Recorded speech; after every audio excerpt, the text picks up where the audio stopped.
विश्वानि परासु यद्भद्रं तन्नयासु।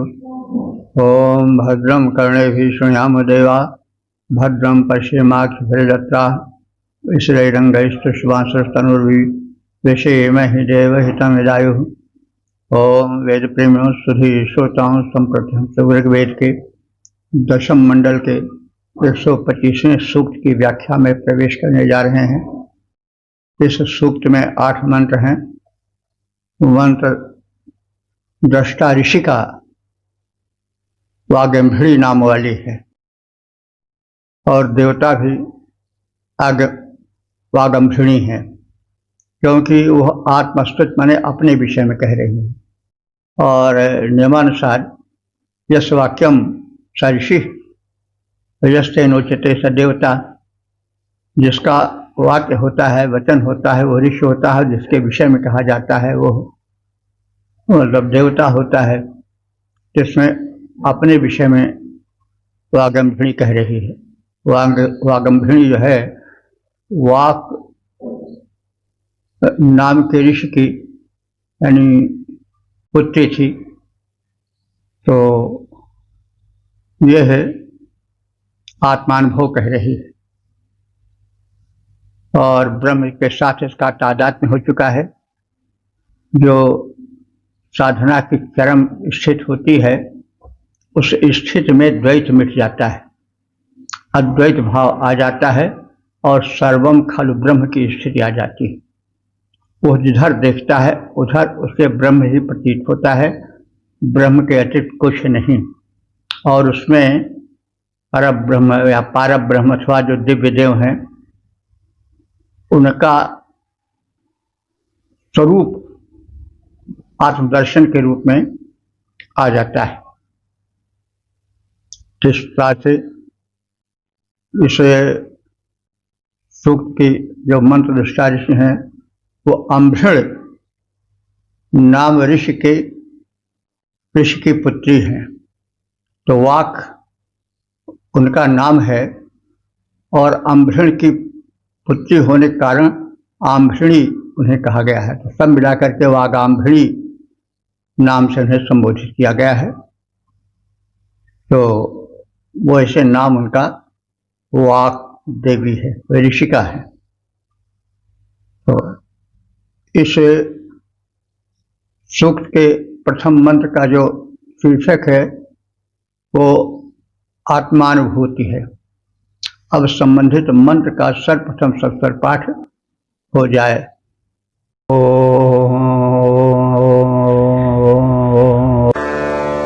अहं रुद्रेभिर्वसभिश्चराम्यहमादित्यैरुत विश्वदेवैः अहं मित्रावरुणो भाविभर्म्यहमिन्द्राग्नी अहमश्विनो भा। इस प्रथम मंत्र में वाक देवी, जो कि अम्भृण ऋषि की पुत्री होने के कारण वागाम्भृणी कह रही हैं, अपने को वागाम्भृणी संबोधित कर रही हैं। वे अपनी आत्मानुभूति को व्यक्त करती हैं। साधना के चरम पर पहुंचने के कारण उनमें विभिन्न वैदिक देवताओं का अवतरण हो गया है, ऐसा प्रतीत होता है। इस अनुभूति के साथ वे कहती हैं कि हम रुद्रे भी वसु भी चरामि, मैं वागंभृणी ऋषिका रुद्र देवताओं के साथ 11 रुद्र हैं और वसु भी वसुदेवों के साथ जो कि 8 संख्यक हैं, उनके साथ विचरण करती हूँ। यानी मैं सामान्य मानव जीवन से ऊपर उठकर विशिष्ट देवकोट में आ गई हूँ।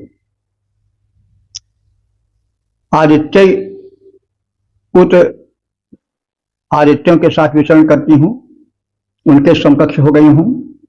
पुत माने और विश्व देवई, समस्त देवों के समकक्ष मैं हो गई हूँ, मुझे ऐसी प्रतीत हो रही है।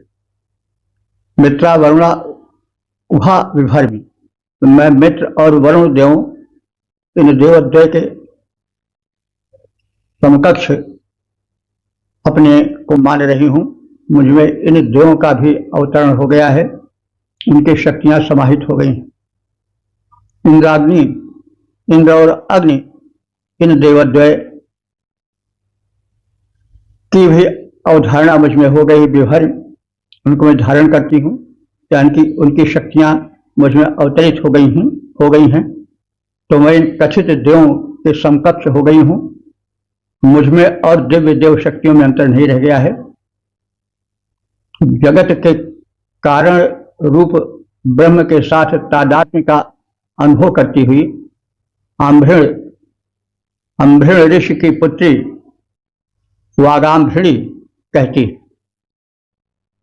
मैं वाग ऋषि का अथवा वागंभृणी, वाग देवी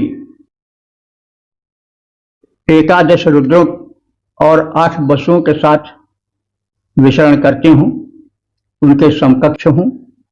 मैं 12 आदित्यों और विश्व देवों के शक्ति के साथ साथ विचरण करती हूँ। मैं मित्र और वरुण, इन दोनों देवों को धारण करती हूँ, उनकी शक्तियां मुझ में समाहित हैं।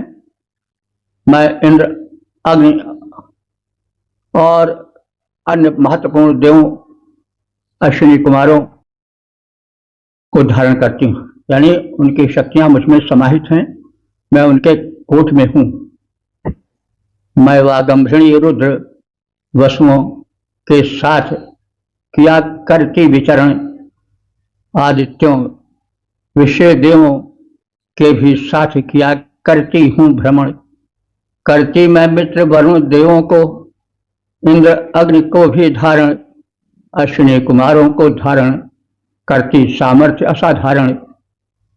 ओम 10:125 देवता वागांभृणी शीर्षक व्यापक आत्मानुभूत।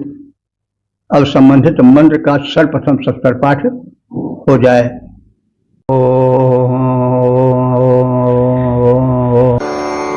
अहं साममाहनसं बिभर्म्यहं दष्टारमुतपोषणं भगम् अहं दधामि द्रविणं हविष्मदे सप्राव्ये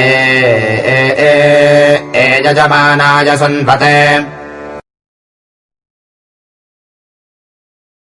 इस दूसरे मंत्र में ब्रह्मत्व की भूमिका पर अवतरित हुई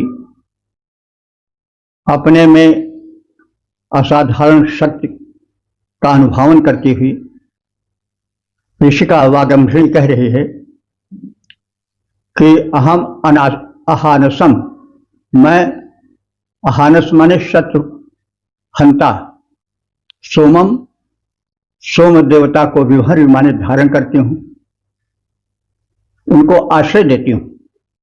अहम त्वष्टारम, मैं त्वष्टा देव को, जो निर्माता देवता हैं सृष्टि के, उनके समकक्ष हूँ, उन्हें धारण करती हूँ। पूषणम भगम, पूषा देवता यानी सूर्य देवता जो कि पोषण प्राणी मात्र को देते हैं, उनको और भग देवता को भी मैं धारण करती हूँ। वे मेरे आश्रित हैं और मेरा आश्रय ग्रहण करते हैं।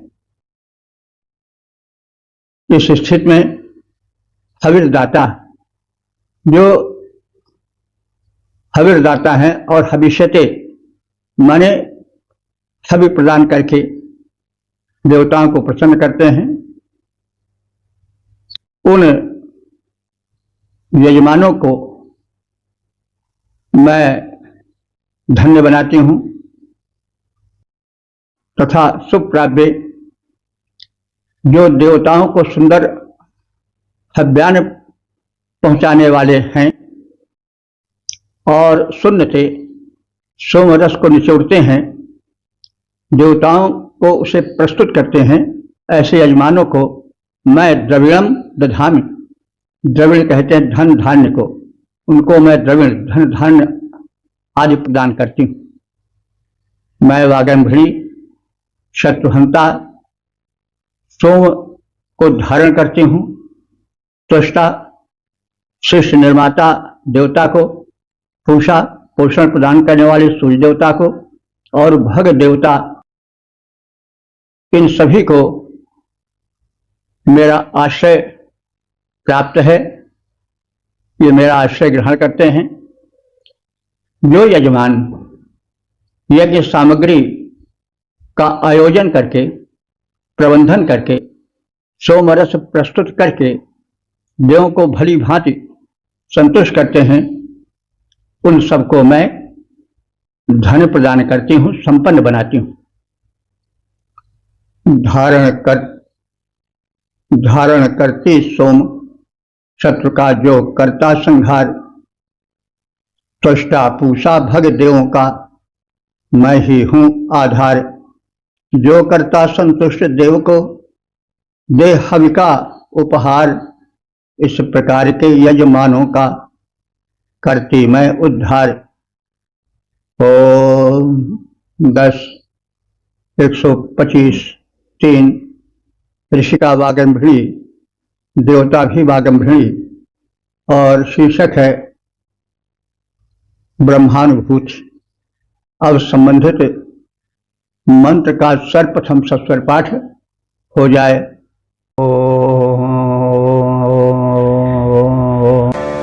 अहं राष्ट्रे संगमने वसो नाञ्चिकिदुषे प्रथमा दिग्गजानाम् ताम् मा देवाभ्यदधः पुरुत्रा भूरिस्थात्राम् भूर्या आवेशयन्ते।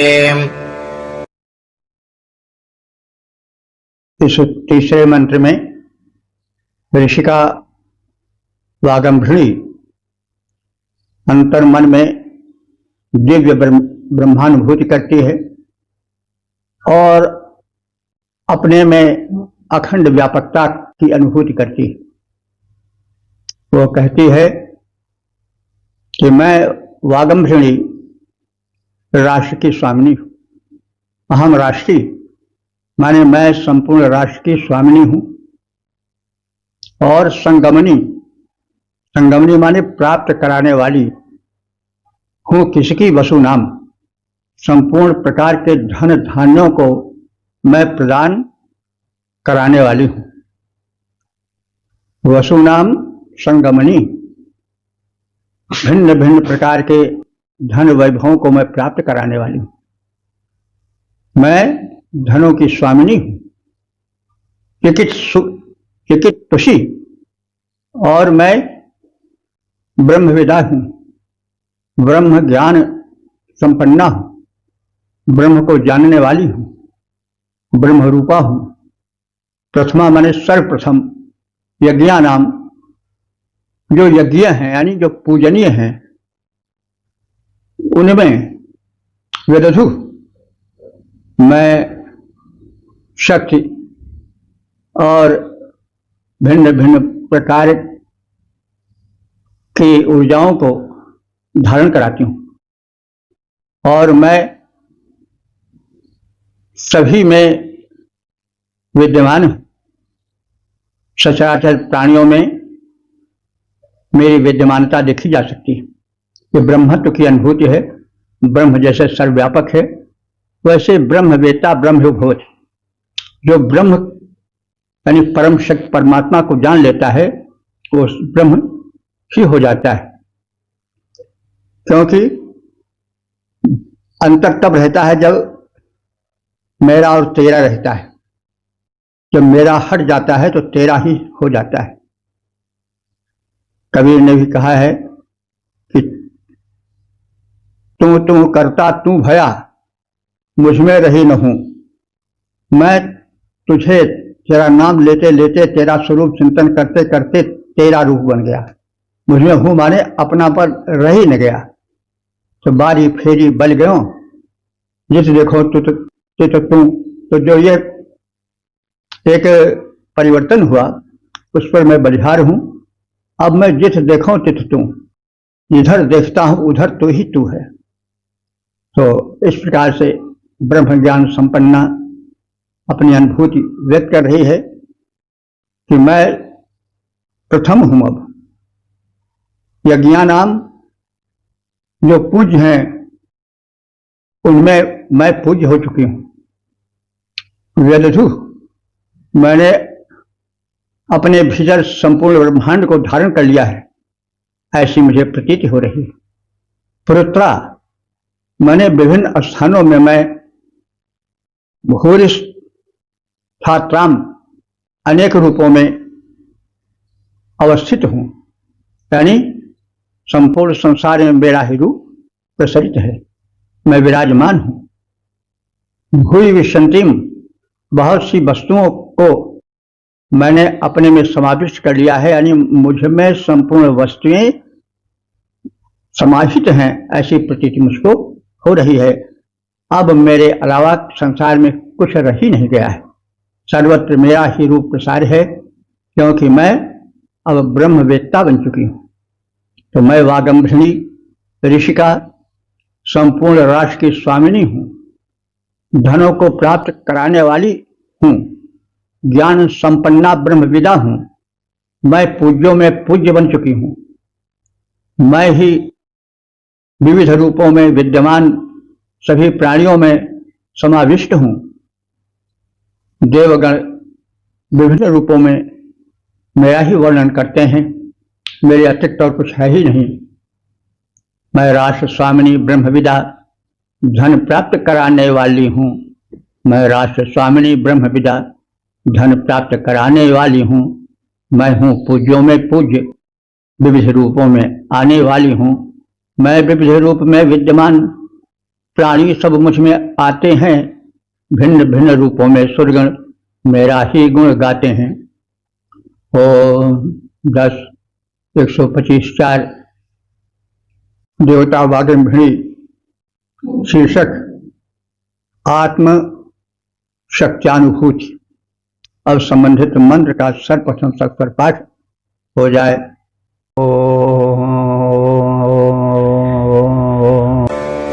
मयासो अन्नमत्तिजो विपश्यति यः प्राणितिज एं शृणोत्युक्तम् अमन्तवोमान्त उपक्षियन्ति श्रुधिश्रुतः श्रद्धिवन्ते वदामि। आत्मज्ञान से परमात्मा के स्वरूप की अनुभूति कर उनके समकक्ष अनुभव करती हुई वागंभृणी कह रही है कि जितने प्राणी हैं जो अन्न आदि आहार भक्षण करते हैं, जो श्वास प्रश्वास के रूप में प्राण धारण करते हैं, जो सुनते हैं देखते हैं, जिनमें क्षमताएं हैं, तो जो दर्शन शक्ति, जो खाद्य शक्ति, जो खाने को पचाने वाली शक्ति है, वे सभी शक्तियां मुझसे ही निकली हैं। और जो मुझको नहीं मानते हैं वे नष्ट हो जाते हैं। और हे विद्वानों, तुम्हें चाहिए कि तुम श्रद्धापूर्वक मुझ पर विश्वास करो, मेरे वचनों को सुनो और उसको सत्य मानकर आचरण में उतारो। यह जो अन्नम अति, अन्नों को खाते हैं, यानी जो प्राणी आहार भक्षण करते हैं, सांसारिक भोगों को भोगते हैं, प्रणीत माने प्राणित माने प्राण, यानी श्वास प्रश्वास लेते हैं, ये जो प्राणी अमंतवः माने न मानने वाले हैं, यानी जो मुझको नहीं मानते हैं, बातों पर मेरे विश्वास नहीं करते हैं, तम उपयंत, जो हीनता को अपने ज्ञान को उससे ढक लेते हैं, यानी जो हीनता जन्य अज्ञान से अपने को आवृत कर लेते हैं। क्योंकि जब मनुष्य में अल्पज्ञता होती है तो वह अपने को हीन शक्ति वाला मानता है, और जब आत्मज्ञान हो जाता है तो जो तू है वही मैं हूं। बूंद समानी समुद्र में सो कत ढूंढी जाए। तो बूंद की अल्पज्ञता तब तक रहती है, उसकी अल्पशक्तिमत्ता तब तक विद्यमान रहती है जब तक कि वह अलग रहती है। जब बूंद समुद्र में मिल जाती है तो वह स्वयं समुद्र बन जाती है और फिर उसमें व्यापकता आ जाती है। तो ऐसे जो प्राणी अपने को क्षीण समझकर बिंदुवत अल्पशक्तिमत्ता के अनुभवन से दुखी हैं, क्षीण हो रहे हैं, वे मुझ पर विश्वास नहीं करते हैं, मेरी इस अद्वैत वाणी से प्रभावित हैं, वे विनष्ट हो जाते हैं। इसलिए जो मैं कहती हूं उसे श्रद्धा से सुनो और आचरण में लाओ। प्राणियों में अन्नादिक खाने वाले जो प्राणी हैं, उपभोग करने की श्वास प्रश्वास के रूप में प्राण धारण करने की, श्रवण की, दर्शन की जो शक्तियां हैं, क्षमताएं हैं, वो सब मेरे ही कारण हैं। यानी मुझसे ही वे सब श्रवण शक्ति पाते हैं, दर्शन शक्ति पाते हैं, आहार ग्रहण करने की शक्ति पाते हैं।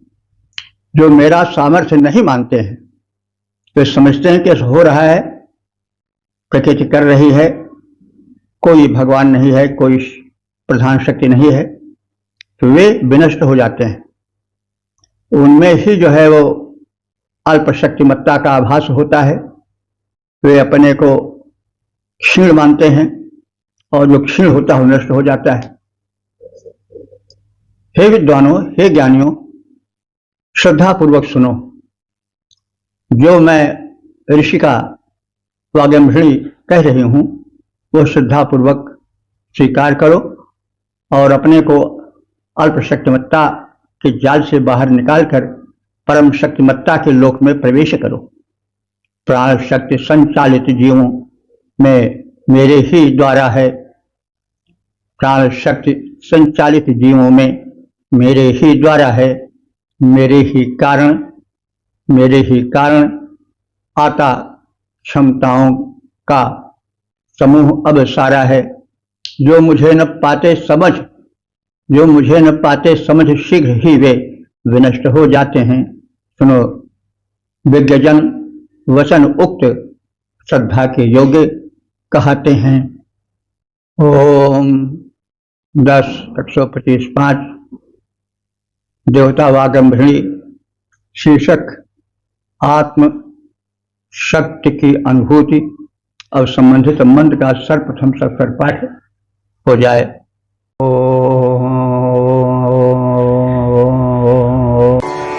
अहमेव स्वजमिदं वदामि जुष्टं देवेभिरुतमानुषेभिः यं कामजेतन्तमुग्रं कृणोमि तं ब्रह्मानन्दमृषं स्वमेधाम्। इस पांचवें मंत्र में ऋषिका वागंभृणी अपने अंतःस्थल में जागृत प्रबल आत्मबल का और शक्ति अनुभूति का जो है वह प्रकटीकरण कर रही है। वह कह रही है कि अहम स्वयं इदं वदामि, मैं स्वयं यह वेद वर्णित तथ्य कह रही हूं। वेद ने जिस सत्य के निचोड़ को कहा है उसे मैं प्रकट कर रही हूं। देवे भी देवों द्वारा, मानुष्य भी मनुष्यों द्वारा, यद जुष्टम जो सुसेव्य है, सुसेवनीय है, उसे मैं प्रदान करती हूं। यम कामे, जिसको मैं पात्र समझती हूं और कामे माने इच्छा करती हूं, उसको मैं वो सब देती हूं।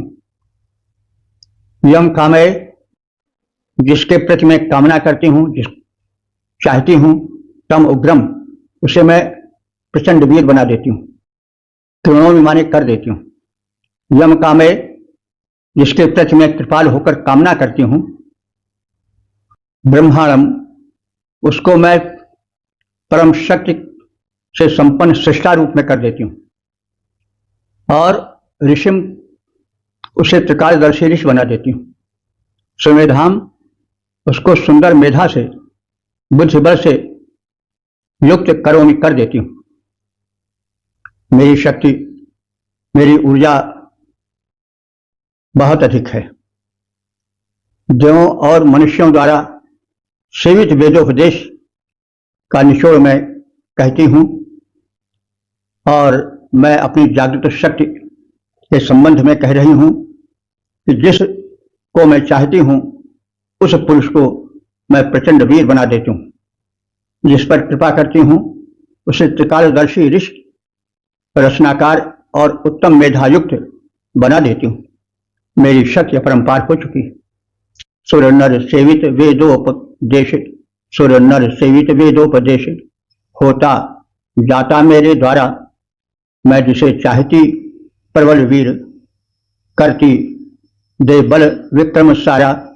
मैं जिसे चाहती उसे आश मेधा से युक्त बनाती हूँ।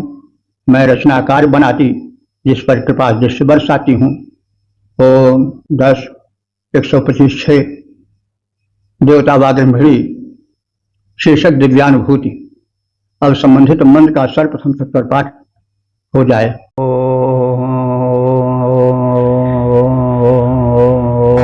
अहं रुद्राज धनुरातनोमि ब्रह्मद्विशेषरभे हन्तवा अहं जनाय समदं गृणां जहन्त्यावा पृथिवी आविवेश।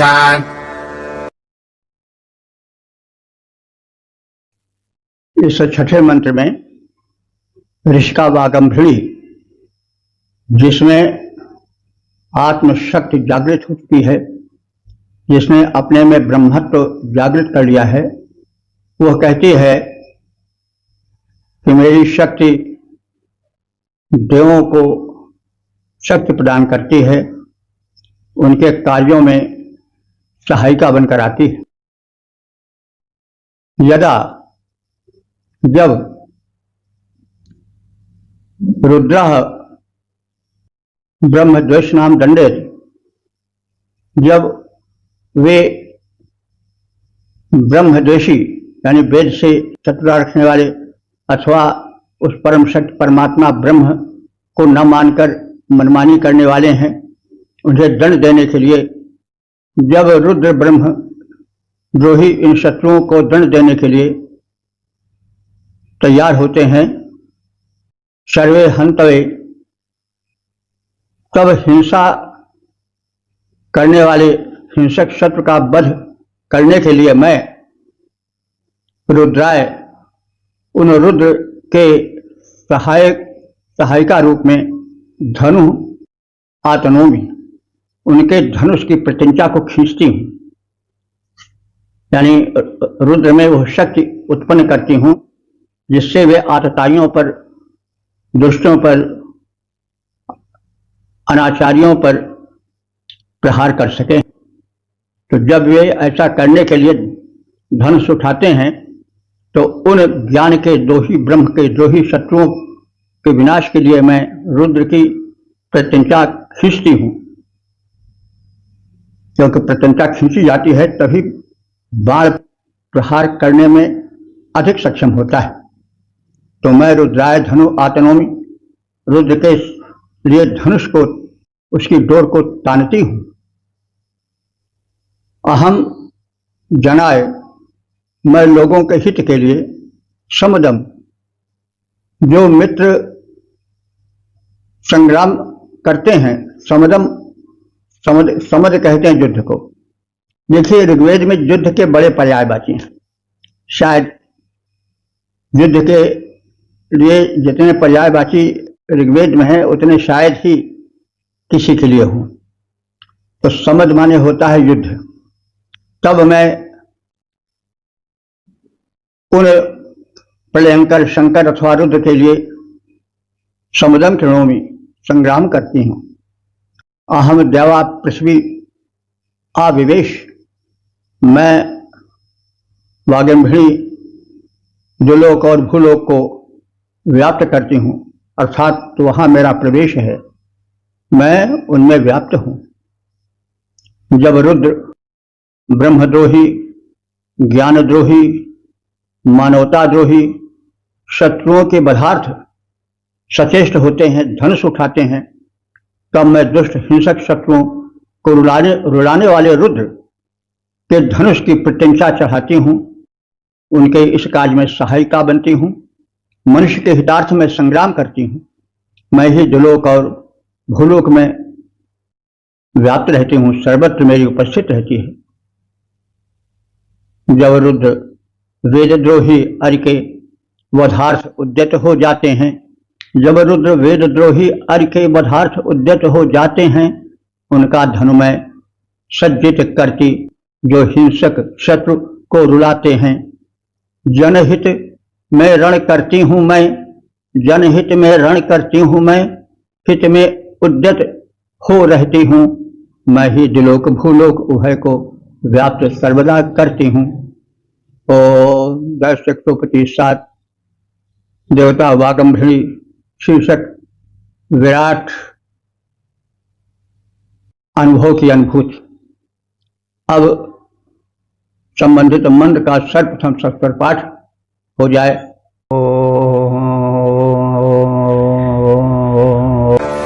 अहं सबे पितरमस्य वार्धन्मभजो निरप्स्वा अन्तः समुद्रे ततो वितिष्ठे भुवनाद विश्वोदामोऽन्द्याम् वर्ष्मणोपस्पृशामि। इस 7वें मंत्र में ऋषिका वागंभरी अपने में विराटत्व का अनुभव करती है, अपनी व्याप्ति समुद्र और अंतरिक्ष तथा सर्वत्र अनुभव करती है और उस अनुभव की अभिव्यक्ति वो कर रही है। अहम अस्य मूर्धन पितरम स्वे, मैं इस संसार के शिरस्थान अर्थात द्विलोक में रहती हूं, मैं ही उसकी रचना करने वाली हूं। अहम अस्य मूर्धन पितरम स्वे, मैं इस संसार के शिरस्थान, मूर्धन माने शिरस्थान में स्थित, पितरम माने द्विलोक रूपी पिता को, स्वे माने रचना करने वाली हूं, यानी मैं ही द्विलोक की रचना करती हूं।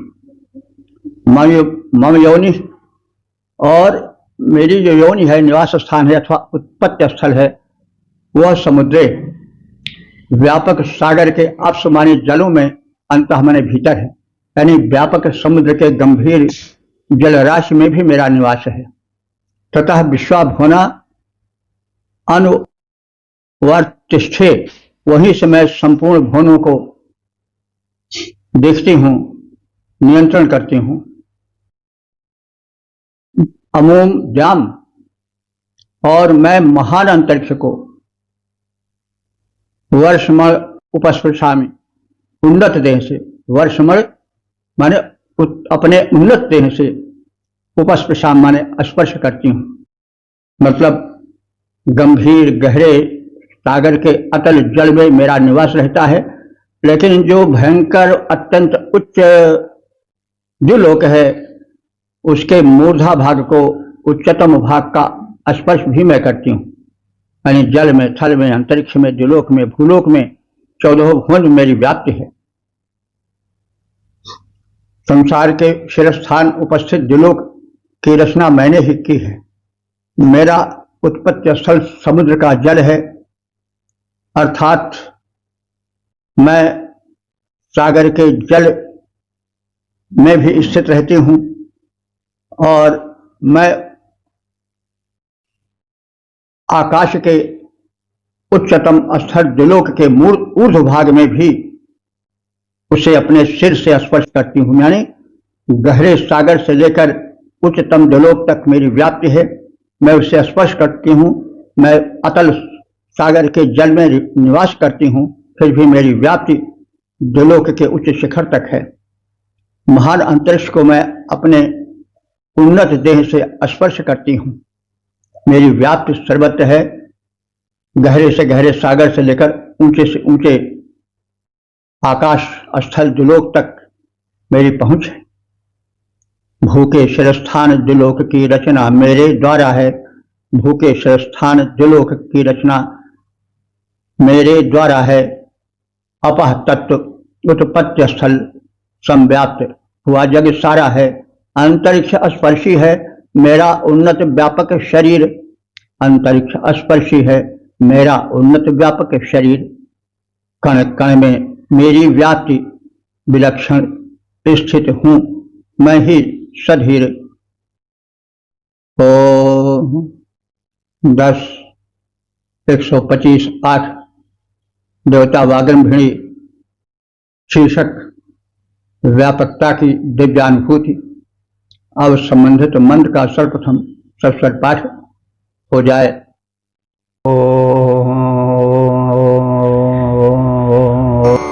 अहमेव वाद इव प्रवाम्यारभमाणा भुवनानि विश्वा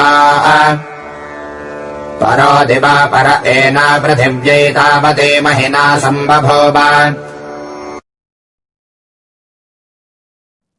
इस 8वें मंत्र में जो इस सूत्र के समापन का मंत्र है उसमें ऋषि का जो वाग्रमभिणी है वो अपनी आत्मानुभूति की व्यापकता को व्यक्त करती है और कहती है कि मैं ही सारे लोगों और पंच महाभूतों को जन्म देने वाली हूं। पंच महाभूत कौन है? जल, क्षिति, पावक, गगन, समीर। इन्हीं से सृष्टि की रचना है, यही मूल है। तो उस मूल पंचभूत को जन्म देने वाली कौन है? मैं हूं। मैं ही ब्रह्म स्वरूपा हूं। मैंने ही इन सारे लोगों को और उन लोगों के निर्माण के आधारभूत पंच महाभूतों को जल, क्षिति, पावक, गगन, समीर आदि को जन्म देने वाली हूं। और वाता इव वायु के समान मैं वामी माने गति में सदैव प्रवृत्त होती हूँ। जैसे वायु कभी स्थिर नहीं होती है, वो गमनशील होती है, वैसे मैं संपूर्ण ब्रह्मांड में विचरण करती हूँ, गमन करती हूँ, वहां की दशाएं जानती रहती हूँ। मैं गतिशील हूँ। आरभमाणा मैं पंचमहाभूतों की रचना करती हूँ। मेरी महिमा इतनी है कि द्विलोक और भूलोक भी उससे बड़े नहीं हैं, उनसे भी वो बढ़ चढ़ करके है। तो द्विवापरा माने द्विलोक से भी परे है मेरी ऊंचाई, मेरी महिमा, और भूलोक से भी परे है। भुवनानि समस्त लोगों से एतावती इतने बड़े परिमाण वाली है कि उसकी तुलना की ही नहीं जा सकती। मतलब पंच तत्व मेरे द्वारा निर्मित हैं, मेरे द्वारा शासित हैं। वायु के समान मेरी गति तीव्र है, अहर्निश चलती रहती है। मेरी व्यापकता द्विलोक और भूलोक से भी बढ़कर है और मेरे अनुशासन में सब कुछ है। मैं इतने बड़े एतावती इतने बड़े परिमाण वाली हूँ, विस्तार वाली हूँ कि अपनी महिमा से संभव प्रकट हो जाती हूँ। मैं किसी की आश्रित नहीं हूँ कि वह कृपा करे तो मैं प्रकट हूँ, वह कृपा करे तो मैं विश्राम करूँ, वह कृपा करे तो मैं कार्यरत हूँ। मैं स्वयं सक्रिय हूँ। मैं आत्मशक्ति से युक्त हूँ। मुझे किसी की शक्ति की आवश्यकता नहीं। मैं ही सारे लोगों को या पंच महाभूतों को जन्म देती हूँ। वे कारण स्वरूप हैं और उन्हीं से कार्य रूप में निर्मित सारा जगत दिखाई देता है। मैं वायु के समान विश्राम नहीं लेती हूँ, निरंतर प्रवाहित होती रहती हूँ, गतिशील रहती हूँ। मेरी महिमा इतनी विशाल है कि वह द्विलोक और भूलोक से भी बढ़ चढ़कर है। मैं इस प्रकार व्यापक परिमाण में प्रकट होती हूँ। मेरी शक्ति असीम है, मेरी व्याप्ति असीम है। सारे लोगों की जननी में पावन, सारे लोगों की जननी में पवन सदृश करती संचार, पंच महाभूतों को देती जन्म बनाती लोक अपार। मेरी महिमा इतनी भारी, धरा गगन कर जाती पार। मुझसे ही प्रेरित होता है जड़ चेतन सारा संसार।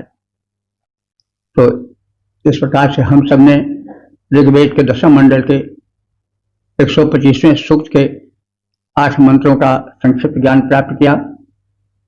अब तक जो मंत्र व्याख्यायित हो चुके हैं उनकी संख्या हो चुकी है 10,214। सौभाग्य का विषय है, परम प्रभु की कृपा है, वेद भगवान की अनुकंपा है।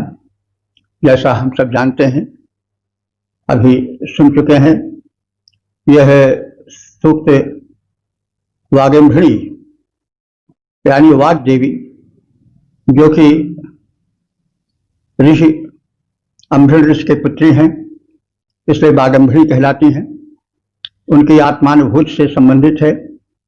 वे अपनी अनुभूति में ब्रह्मानुभूति का अनुभावन करती हैं, यानी वे ब्रह्म स्वरूपा हैं।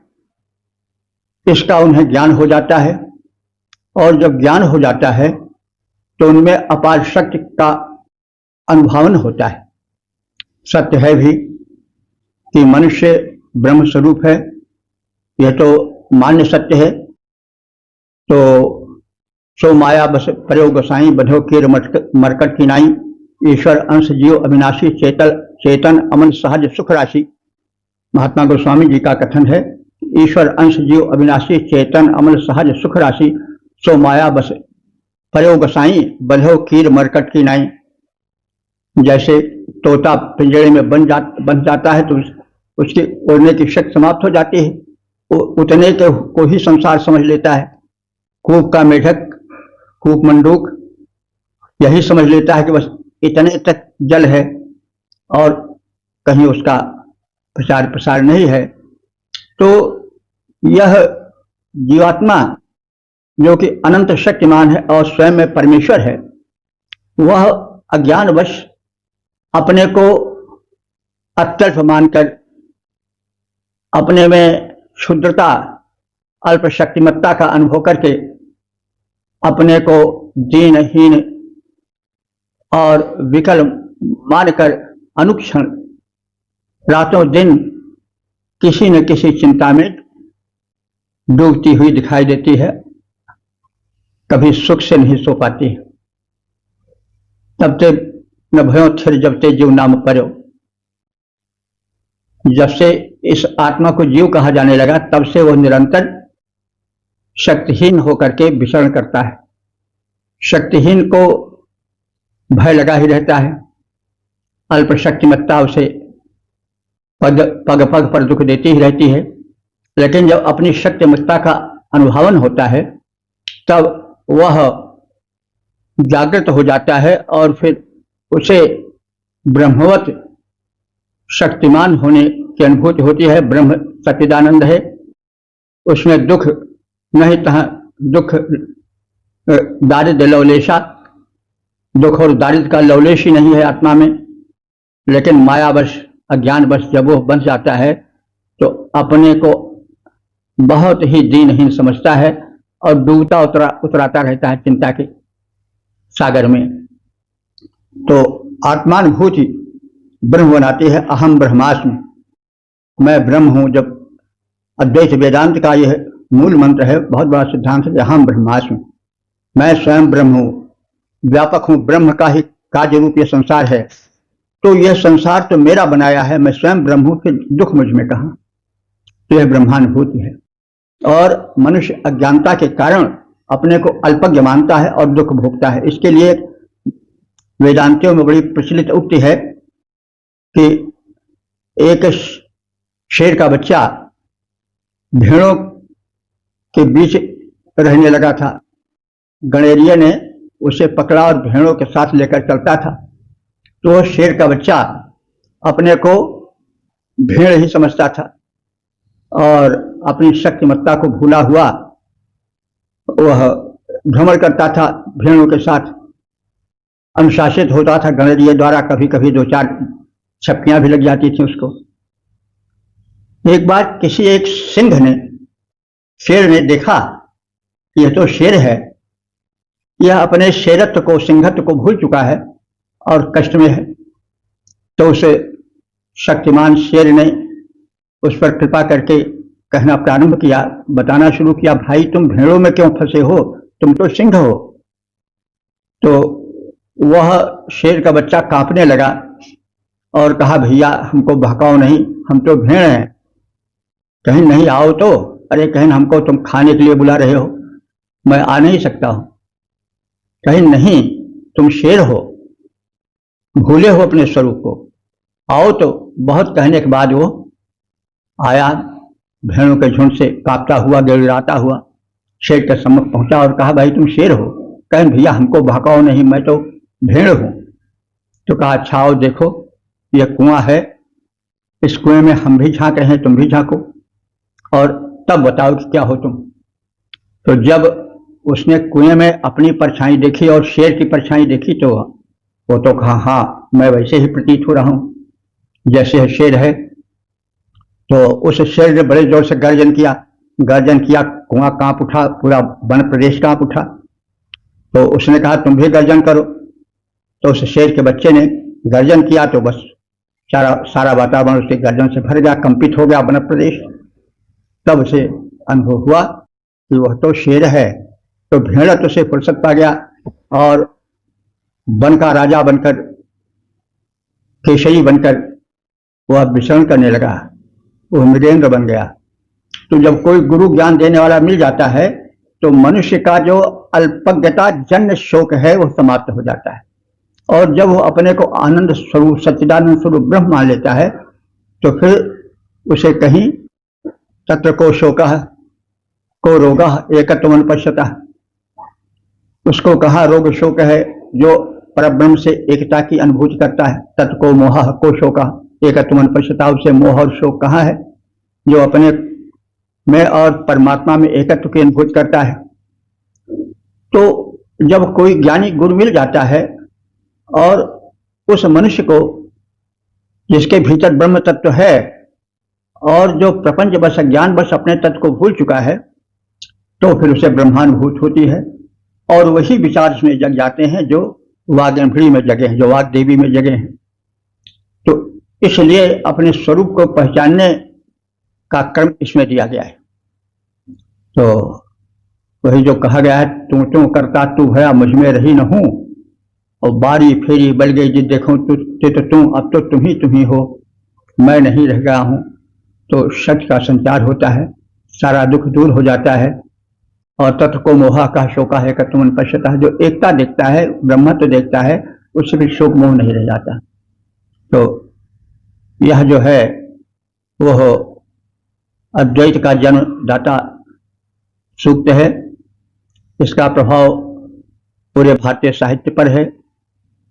गीता के जो है 10वें अध्याय में जब कृष्ण ने अपनी विभूतियों का वर्णन करना प्रारंभ किया तो वे सर्वत्र बताने लगे कि मैं यहाँ हूँ, वहाँ हूँ, सर्वत्र मैं हूँ, जहाँ जहाँ तेज है, जहाँ जहाँ ऊर्जा है, वहाँ वहाँ मेरा स्वरूप है। तब अर्जुन को कुछ बोध हुआ, और जब नहीं बोध हुआ तो फिर 11वें में उनको अपना भयंकर रूप दिखाना पड़ा, उनको विराट रूप दिखाना पड़ा। तब उन्हें विश्वास हो गया, उनका ज्ञान छट गया और फिर युद्ध के लिए तैयार हो गए। तो अज्ञान ही अल्प शक्तिमत्ता का मूल होता है। गीता में इस 10वें विभूति योग में 39 मंत्र हैं और भगवान ने अपनी विभूतियों का, अपनी शक्ति के प्रसिद्ध रूप का जहाँ पर विशेष प्रभाव है उसे बताया है।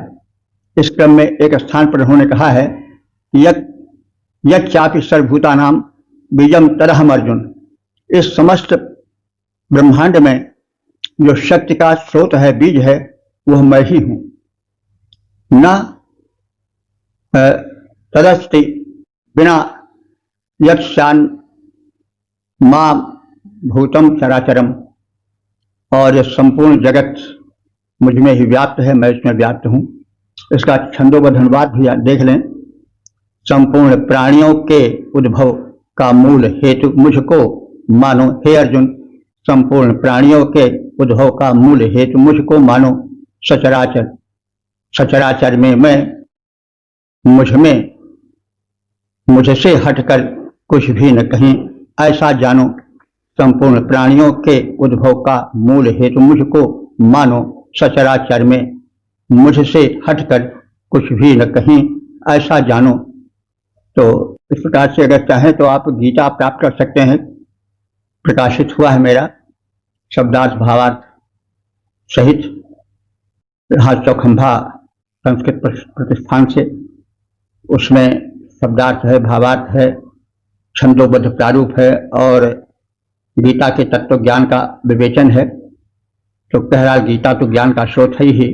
तो गीता के इस 10वें अध्याय में विश्व रूप पर इस सूक्त का प्रभाव देखा जा सकता है।